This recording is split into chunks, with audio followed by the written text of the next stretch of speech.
CTV News at 5 with Hudson Mack. BC Transit and the union that represents its drivers and mechanics will resume negotiations, and job action plans are off for now. The two sides go back to the bargaining table Monday. BC Transit says it invited the union back to the table and says it is determined to take a leadership role in averting job action. The union warned it would ramp up a strike on Tuesday, but now says that will not happen as long as both sides are negotiating.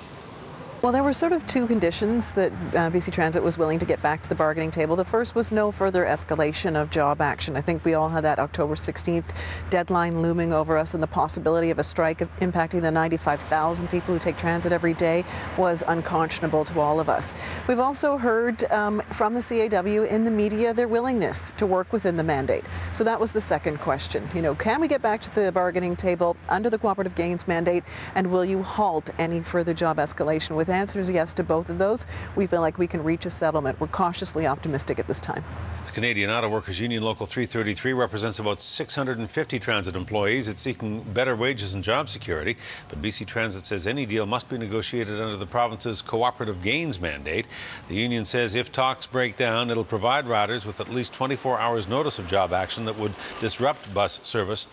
But again, for now at least, a strike on Tuesday is off as long as talks are on.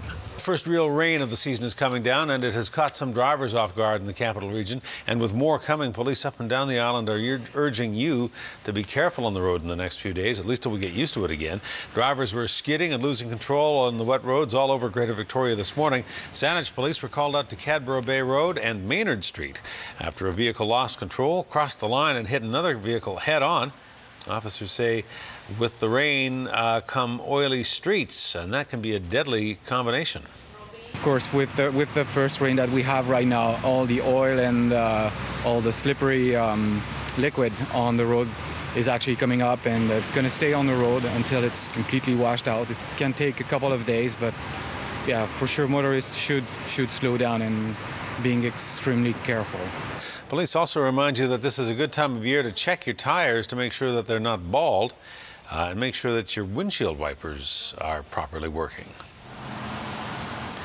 Well, the rain usually helps to douse flames, but today it actually helped to start some. A utility pole caught fire this morning along the Pat Bay Highway when a buildup of debris on the lines sparked. Hydro says a collection of dust and salt on the lines worked as a conductor and ignited the blaze. Firefighters had to shut down traffic for an hour as BC Hydro crews repaired the lines. Power out for many Hydro customers in the area, but it has since been restored. Two new cases of E. coli in British Columbia have been linked to meat prepared by XL Foods in Alberta. The BC Centre for Disease Control says one case involved an adult who was visiting from another country, and the second is an adult diagnosed in the Fraser Valley. A person in Nanaimo has also been diagnosed with the infection made sick by E. coli contamination in September, but has since recovered. An update tonight on a warning we brought you from Victoria Police about a 47-year-old man who may pose a danger to children. More information about him tonight. There have been unconfirmed sightings of this man, Mark Peter Bell, on the Saanich Peninsula near Hampton Park, Tulista Park, and the Panorama Recreation Centre. Bell has been known to camp in parks. Police believe he is a danger to children, and they want you to make sure you're aware of him.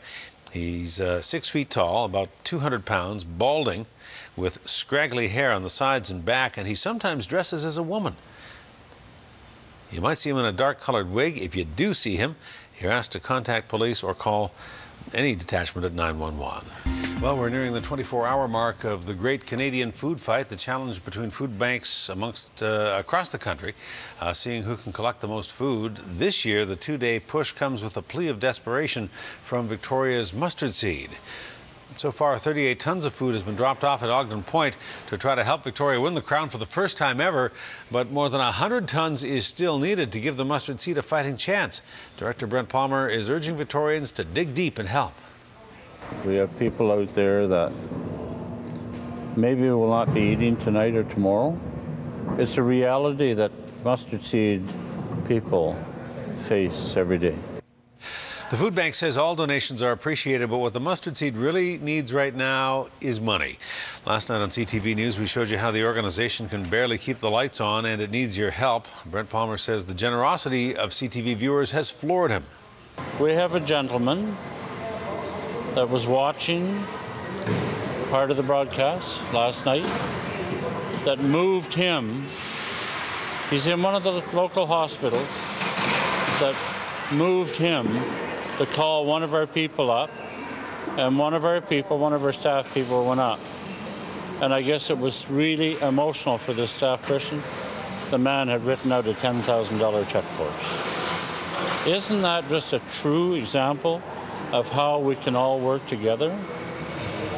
May God bless everybody in Victoria. Local businesses are also doing what they can to help. Gailey Farms dropped off nearly 500 kilograms of food today. Zambry's restaurant is collecting donations from its diners, and $1 from every cup of coffee sold at Cabin 12 this week will go to help the mustard seed, and we urge you to help as well. If you'd like to help, it's as easy as a few clicks of the mouse. Donations can be made at mustardseed.ca/donate. A former motel in Victoria has undergone an extreme makeover and is reopening to provide a roof and some hope for the city's less fortunate.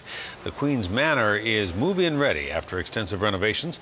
The motel was transformed into affordable housing for people who are at home or are homeless or are at risk of becoming homeless.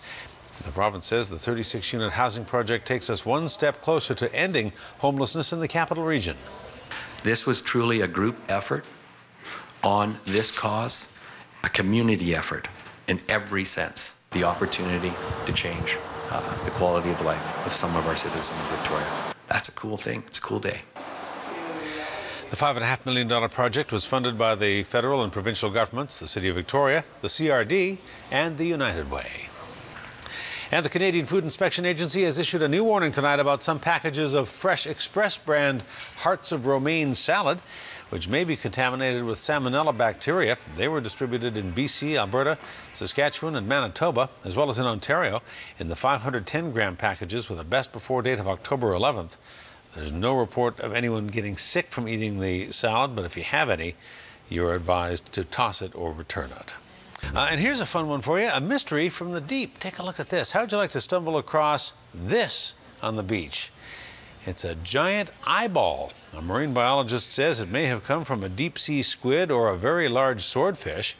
The blue baseball-sized eyeball is similar to the shape of a squid's eye, and that's probably what it is because a squid's eye can dislodge easily. The Nanaimo Ladysmith School District tonight is urging parents to keep an extra close eye on their children and to teach them what to do if they encounter a cougar. Cougars have been spotted roaming just meters away from both Lanceville School and McGurr Elementary. Conservation officers have not been able to track down the big cats, but the school district says they are coming too close for comfort. We have had one or two occasions where it's been so close to the school, like right by the playground, that we've kept kids in at recess, but normally we don't have to do that.